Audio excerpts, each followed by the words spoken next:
Hello student, नमस्कार, आशीर्वाद, प्रणाम।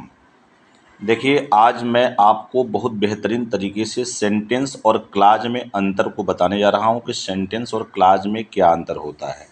जैसा कि आप लोग जानते हैं कि सेंटेंस में एक सब्जेक्ट होता है और कम से कम उसमें एक वर्ब होता है, वैसे ही क्लाज में सब्जेक्ट और वर्ब होता है। लेकिन कैसे पहचानेंगे कि कौन क्लाज है, कौन सेंटेंस है, इसके लिए मैं एक रूल बताता हूँ। पहचान में देखिए कि जो वाक्य किसी न किसी कंजक्शन से जुड़ा होता है उसे क्लाज कहा जाता है। यानी वह सेंटेंस जो किसी न किसी कंजक्शन से जुड़ा होगा तो वह क्लाज होगा। जैसे एग्जाम्पल से देख सकते हैं कि Ram said that he would come. अब इसमें देखिए कि that he would come sentence that से जुड़ा हुआ है तो यह क्लाज हो गया। और जो किसी कंजक्शन से नहीं जुड़ा होता है वही प्रिंसिपल या सिंपल सेंटेंस कहलाता है। और उसके बाद देखिए सी केम एंड ही वेंट एक क्लाज हो गया। तो आपको सबसे सरल विधि है समझने का कि कोई भी सेंटेंस अगर किसी भी कंजक्शन से जुड़ा है तो क्लाज है। अब हमें समझना होगा कौन सा क्लाज है, आगे हम बता रहे हैं। क्लाज तीन प्रकार का होता है। पहला होता है प्रिंसिपल क्लाज, स्वतंत्र उपवाक्य। दूसरा होता है कोऑर्डिनेट क्लाज, समानपदी उपवाक्य। तीसरा होता है सब ऑर्डिनेट क्लाज, आश्रित उपवाक्य। पहचान, प्रिंसिपल्स क्लाज को ही सिंपल सेंटेंस कहा जाता है। आप कहेंगे कैसे, आगे मैं समझाऊंगा।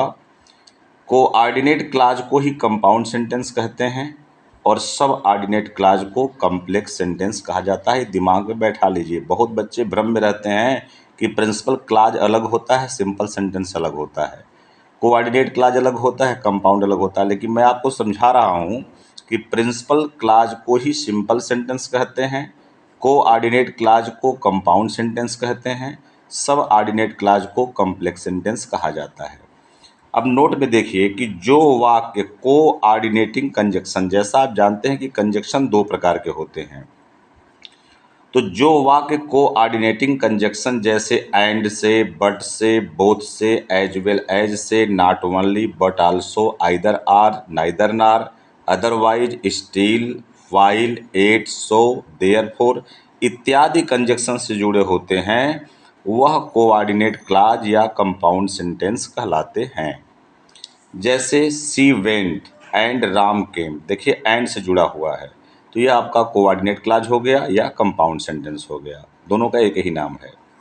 Not only he is writer but also he is a poet, अब देखिए not only but also say जुड़ा है तो ये आपका कोऑर्डिनेट क्लाज है या कंपाउंड सेंटेंस है। गाइज आपको समझ में आ रहा होगा। अब इसके बाद देखिए दूसरा है कि जो वाक्य सब ऑर्डिनेट कंजक्शन से जुड़ा होता है उसे हम कॉम्प्लेक्स या सब ऑर्डिनेट क्लाज कहते हैं। इसके निम्न कंजक्शन होते हैं, जैसे दैट हो गया, सो दैट हो गया, बिकॉज हो गया, एज इफ हो गया, देन हो गया, बिफोर हो गया, एज हो गया, सो एज हो गया, इफ हो गया, अनलेस हो गया, अनटिल हो गया, लिस्ट हो गया, व्हाट, वाई, व्हेन, हाउ इत्यादि से जो वाक्य जुड़े होते हैं उनको हम लोग कॉम्प्लेक्स या सब ऑर्डिनेट क्लाज कहते हैं। जैसे आई सा a man who was blind, अब देखिए हु वाज ब्लाइंड जो वाक्य जुड़ा हुआ है ये सबऑर्डिनेट क्लाज है क्योंकि इसके कंजक्शन द्वारा जुड़े गए हैं। यानी आपको समझना है कि जो वाक्य किसी न किसी कंजक्शन से जुड़ा है वो क्लाज है। अब कौन सा कंजक्शन है, इस कंजक्शन के बारे में मैं आपको बता दिया कि कंजक्शन दो प्रकार के होते हैं, कोऑर्डिनेट कंजक्शन और सबऑर्डिनेट कंजक्शन। जो कोऑर्डिनेट कंजक्शन से जुड़े होंगे उनको याद करना होगा तो वह आपके कोऑर्डिनेट क्लाज कहलाएंगे या कंपाउंड कहलाएंगे। जो सब ऑर्डिनेट जो है कंजक्शन से जुड़े होंगे वह सब ऑर्डिनेट क्लाज या वह कॉम्प्लेक्स सेंटेंस कहलाएगा। जैसे आई सा a man who was blind, I said that he was a king, अब देखिए that he was a king, ये सेंटेंस दैट से जुड़ा हुआ है, एक क्लाज है। कौन सा क्लाज है, सब ऑर्डिनेट क्लाज है क्योंकि दैट जो है सब ऑर्डिनेट कंजक्शन है। अब उसके बाद लास्ट में आपको समझाने का प्रयास किया हूँ कि प्रिंसिपल क्लाज किसे कहते हैं, जो वाक्य किसी भी कंजक्शन से नहीं जुड़ा होता है, अर्थात जिस वाक्य में कोई कंजक्शन नहीं जुड़ा है, जो स्वतंत्र है, उसी को हम लोग प्रिंसिपल क्लाज या सिंपल सेंटेंस कहते हैं। जैसे सी सेज, अभी किसी से नहीं जुड़ा है तो ये प्रिंसिपल क्लाज है या सिंपल सेंटेंस है। शी सेड टू मी, यह भी किसी से नहीं जुड़ा है, किसी कंजक्शन से नहीं। ही वाज ए किंग, ये भी किसी से नहीं जुड़ा है। तो गाइज अब आप समझ में आपको आ गया होगा क्लाज किसे कहते हैं और सेंटेंस किसे कहते हैं। जिस वाक्य में एक कर्ता कम से कम एक क्रिया होती है वो सेंटेंस है। उसी तरह से जिस वाक्य में एक कर्ता एक क्रिया होती है वो भी क्लाज है।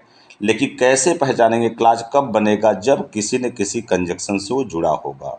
कंजक्शन दो ही हैं, कोऑर्डिनेट सबऑर्डिनेट। जो कोऑर्डिनेट कंजक्शन से जुड़ेगा कोऑर्डिनेट क्लाज कहलाएगा या कंपाउंड कहलाएगा। जो सब ऑर्डिनेट कंजक्शन से जुड़ेगा वो सब ऑर्डिनेट क्लाज या वह कॉम्प्लेक्स सेंटेंस कहलाएगा। यदि आपको ये अंतर या यह जो वीडियो समझ में आया हो, अच्छा लगा हो, तो सब्सक्राइब कीजिए, लाइक कीजिए। Thanks all of you.